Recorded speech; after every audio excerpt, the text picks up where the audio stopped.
படம் பொழுதுபோக்கு படம் என்று மேலோட்டமாக அரசியல் சொல்லியிருப்பார் வெங்கட் பிரபு.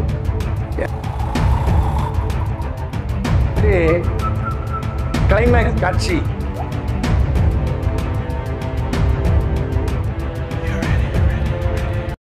என்னை வாழ வைத்துக் கொண்டிருக்கும் யூடியூப் சேனல் நேயர்களுக்கு நன்றியும் வணக்கமும்.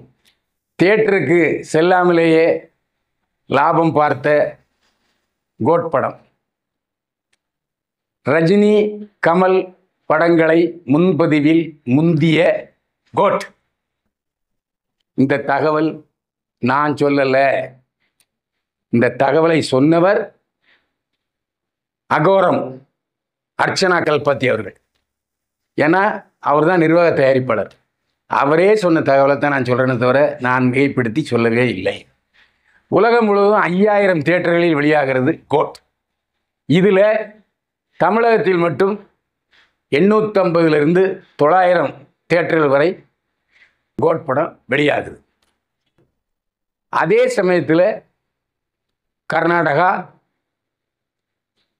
ஆந்திர பிரதேசம், தெலுங்கானா, கேரளா இவங்க எல்லாமே அதிகாலை 4 மணி காட்சி.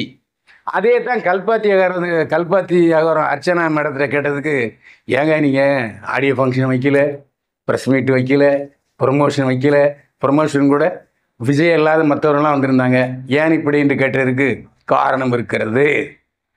அதிகமாக ஹைப், அதிகமாக விளம்பரம் கொடுத்து இந்த படத்தை ஹைப்பு எதிர்பார்ப்போடு வந்தாங்கன்னு வச்சுங்க, அங்கங்க இவ்வளோதானான்னு சொல்லிட்டு போயிடுவாங்க. அதை தடுப்பதற்காகத்தான் வர்றவங்க சாதாரணமாக ஒரு விஜய் படத்தை பார்க்கணுன்னு வரட்டும், வந்து அவங்க சந்தோஷப்பட்டு போனாங்கன்னா அதுதான் எங்களுக்கு வேண்டும் என்று சொல்லியிருக்கிறார் அர்ச்சனா கல்பாத்தி. முக்கியமான விஷயம்னா, படம் 3 மணி நேரம் 2 நிமிஷம் ஓடுது. ஆனால் 3 மணி நேரமும் பொழுது போனதே தெரியவில்லை. விஜய் 2 அல்ல 3 வேடங்களில் வருகிறார். 3 வேடங்களும் அசத்தல். விஜயுடைய ஜோடியாக, இளம் வயது ஜோடியாக மீனாட்சி சௌத்ரி நடித்திருக்கிறார். முதிய வயது ஜோடியாக சினேகா நடித்திருக்கிறார். சினேகாவுடைய தம்பி பிரேம்ஜி அமரன். அப்போது விஜயோட பையன் பிரேம்ஜி அமரனை மாமான்னு சொல்லுவாரான். அதே மாதிரி இவர் விஜய மாமான்னு சொல்லுவார். ஏன்னா அக்கா புருஷன் இல்லையா, அந்த மாதிரி. விஜயோடைய பேர் ஒரு கேரக்டர் பேர் காந்தி. காந்தி இளைஞர். அவருக்கு குழந்தை அவருக்கு மகன் பிறக்கிறான். மகன் பிறக்கும்போது மீனாட்சி சௌத்ரி சொல்கிறாங்க, இந்த மாதிரி எங்கள் யாரையும் நம்பலாம், நான் எங்கள் வீட்டுக்காரரை மட்டும் நம்ப முடியாது, அவர் நிறைய பெண்களோட தொடர்பு வச்சுருக்காருங்கிறது. அதே போல் அடுத்த கட்டத்தில் பார்த்திங்கன்னா தண்ணி அடிப்பார் தளபதி விஜய். இதில் வாசகர்கள் என்ன கேட்குறாங்க, எப்போ காந்தின்னு பேர் வச்சுருக்க, நீ ஸ்ரீலோலனாக இருக்கிற, அது மட்டும் தண்ணி அடிக்கிற, ஏன் எதுக்கு அப்படி என்று ஒரு அரசியல் கட்சி தலைவர், தமிழக வெற்றி கழகத்தினுடைய தலைவர் விஜய் கேட்குறாங்க. அது மட்டுமா, படம் முடியும் போது ஒரு ஆன்மீக பாடலை பாடிக்கொண்டு வருகிறார் விஜய். அதே மாதிரி அவர் எப்படி ஆன்மீக பாடலை பாடிக்கொண்டு வருகிறாரோ அதே மாதிரி இப்போ சமீபத்தில் விஜய் சாய்பாபா கோவிலுக்கு போய் வழிபட்டு வந்திருக்கிறார். ஏன்னா இங்கே ஒரு சாய்பாபா கோவில் கட்டிக்கிறாரு. கட்டினதுக்கு காரணம் அவங்க அம்மா சோபா சந்திரசேகர் சாய்பாபா பக்தர், அதனால் சாய்பாபா கட்டிக்கிறார். இதில் அர்ச்சனா கல்பாத்தி என்ன சொன்னாங்க, என்னங்க நீங்கள் ரொம்ப ஹாப்பியாக இருக்கீங்க அப்படின்னது, படத்தை பார்த்துட்டே ஹாப்பி. அது மட்டுமல்ல, தியேட்டரில் வெளியாகாமலேயே கோட் படம் எங்களுக்கு லாபத்தை தந்திருக்கிறது. ஆச்சரியப்பட்டு கண்களை அகல விரிச்சோம்னாக்கா அதுக்கு பதில் சொல்லுது, இந்த வரவு இந்த வரவு இந்த வரவு இந்த வரவு. அந்த டீட்டெயிலை நான் இப்போ உங்களுக்கு சொல்கிறேன். தமிழ்நாட்டில் மட்டும் முன்பதிவில் 16 கோடி ரூபாய் கோட் படம் வசூலித்திருக்கு.